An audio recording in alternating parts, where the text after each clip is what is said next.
మొన్న నెల్లూరులోని మాజీ ముఖ్యమంత్రి జగన్మోహన్ రెడ్డి గారు మహిళల మీద అనుచిత వ్యాఖ్యలు చేసిన ప్రసన్న కుమార్ రెడ్డి గారిని కలవడం జరిగింది.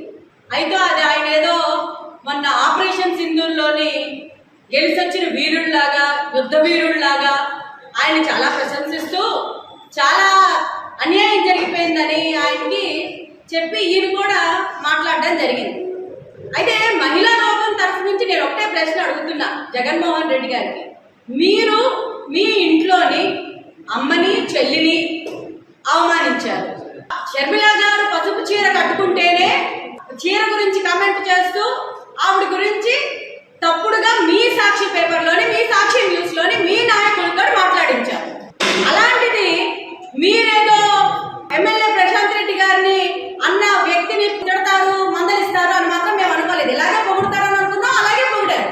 ఒకటి నేను అడుగుదాం అనుకున్నది ఏంటంటే, భారతిరెడ్డి గారు అడుగుదాం అనుకుంటాను. ఆవిడ ఏమైనా అంటే మాత్రం విశ్వసనీయత, మా సాక్షి ఛానల్, మా పేపర్కి చాలా విశ్వసనీయత ఉంది, మేము చాలా ధర్మానికి, న్యాయానికి, చట్టానికి 3 సమాలు అయితే 4వ సమ మా ఆయన జగన్మోహన్ రెడ్డి అని మాట్లాడతారే. సాక్షి పేపర్ న్యూస్ ఛానల్లోని మన నెల్లూరులోని జగన్మోహన్ రెడ్డి గారు మీటింగ్కి వెళ్ళినప్పుడు బంగారుపాలెం తాలూకా క్లిప్పింగ్స్ ఎందుకు వచ్చాయి? మీరు అంత నీట్గా చాలా పద్ధతిగా ఉన్న న్యూస్ ఛానలే అయితే జనాలు లేని మీటింగ్లోని జనాలు ఉన్నట్టు ఎందుకు చూపించారు? ఎవరిని మోసం చేద్దాం అనుకుంటున్నారు? ఈ రోజు అసలు టెక్నాలజీ పెరిగిపోతుంది, అందుకు ప్రజలు అసలుకి ఎలాంటి టెక్నాలజీ అయినా వాడేసి ప్రజల్ని మోసం చేయొచ్చు అని ఇలాగే మోసం చేశారు. 2019లో మోసం చేసి గెలిచారు, ప్రజలు తెలుసుకున్నారు. 2024లో మిమ్మల్ని 11 కుదిర్చారు. అయినా కూడా ఈ అన్యోన్యమైన ఈ జగన్ దంపతులు వస్తారు, వచ్చి ప్రజల్ని మోసం చేస్తారు అనే సంగతి ప్రజలకు అందరికీ అర్థమైపోయింది. ఎవరిని మోసం చేయడానికి మీ ఛానల్స్లోని, మీ న్యూస్ పేపర్స్లోని చెత్తవాగుడు చెత్తంతా రాస్తున్నారు, నాకైతే అర్థం కావటం లేదు. ఈ రోజు కూడా మహిళల్ని కించపరిచి అవమానించి అదే రాజకీయాలు నడిపిద్దామన్న ధోరణిలో ఉన్నారు. అంటే ఏది 2025లో కూడా అసలు ఇంక మీ పార్టీని ఏమనాలి? ఇంక మీ రాజకీయాల గురించి ఏం చెప్పాలి? ఎవరినైనా మందలించే స్థాయి నుంచి ఆడవాళ్ళని తిడితే మెచ్చుకునే స్థాయిలో జగన్మోహన్ రెడ్డి ఉన్నారు అని అంటే మీ రాజకీయాల్లో అసలు మీరు ఉండడం మీకు అవసరమా? ఇది నేను తీవ్రంగా మహిళా లోకం తరఫు నుంచి ఖండిస్తున్నానండి.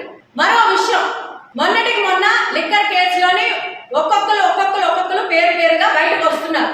జగన్మోహన్ రెడ్డి గారికి అర్థమైపోయింది ఆయన చుట్టూ కూడా ఏదో అవుతుంది అని ఖచ్చితంగా కన్ఫర్మేషన్ వచ్చింది కాబట్టి ఆయన్ని విచారించడానికి అరెస్ట్ చేస్తే గవర్నర్ని పర్మిషన్ తీసుకుంటారు కాబట్టి ఏదో శుభ్రంగా ఆరోగ్యంగా ఉన్న గవర్నర్ని కలిసేసి మొత్తం డ్రామా ఆడేసి అసలు ఆయన దగ్గర నుంచి ఇన్ఫర్మేషన్ తెచ్చుకుందాం అని అనుకున్నారు. ఎందుకు మీలో అంత భయం? మీరు అసలు ఏం చేయలేదు అంటున్నారు కదా అందరూ. మీ జగన్మోహన్ రెడ్డి గారికి నేను ఒక సవాల్ విసురుతున్నా. ఈ రోజు వరకు ఇంతమంది కెమెరాల ముందు అన్ని వచ్చారే, మొన్న దొరికిన 11 కోట్లు నాకు సంబంధం లేదు, అసలు బిందు రెడ్డితో నాకు సంబంధం లేదు, అసలు లిక్కర్ కేసులో ఎవరితోటి నాకు సంబంధం లేదని ఒక ప్రెస్ మీట్ ఇవ్వగలరా మీరు? వీళ్ళ ఎవరితోటి నాకు సంబంధం లేదని దమ్ముంటే మీరు ఛాలెంజ్ చేస్తున్నా చెప్పగలరా జగన్మోహన్ రెడ్డి అండ్ మిసెస్ భారతిరెడ్డి? చెప్పలేరు.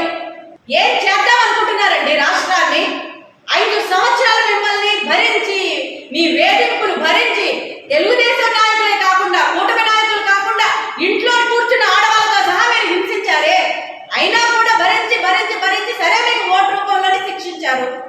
అయినా కూడా మీరు ఇప్పుడు మళ్ళీ అపోజిషన్ లో కూర్చొని కూడా ఇలా డ్రామాలు ఆడదాం అనుకుంటే ఎట్లా? శిక్ష పడుతుంది అనే భయం జగన్మోహన్ రెడ్డి గారికి పట్టుకుంది కాబట్టి ఈ రోజు ఇలాంటి డ్రామాలన్నీ ఆడుతున్నారు. పాదయాత్ర చేస్తాడంట జగన్మోహన్ రెడ్డికి. లాస్ట్ మిగిలేది జైలు యాత్ర మాత్రమే, అది పాదయాత్ర కాదు. ఇది ఖచ్చితంగా ప్రజల్లో నుంచి వచ్చిన మాట. న్యాయం ఖచ్చితంగా గెలుస్తుంది. లిక్కర్ కేసులోనే కాదు, బాబాయిని హత్య చేసిన కేసులోని కూడా సునీతమ్మకి న్యాయం జరుగుతుందని మేము దృఢంగా నమ్ముతున్నాం.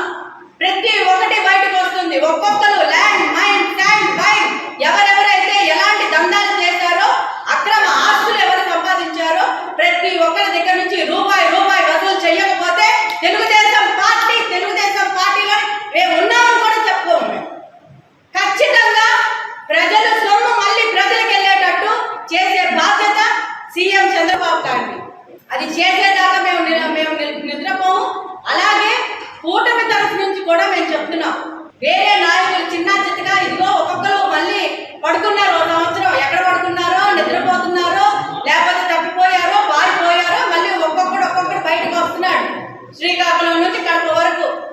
ఇప్పుడే చెప్తున్నా, కూటమి నాయకులు జోలికి వస్తే, కూటమి మహిళలు జోలికి వస్తే, కూటమి కార్యకర్తలు, కూటమికి సంబంధించిన ఏ ఒక్క నాయకులు జోలికి వస్తే కూడా వదిలిపెట్టేది లేదు.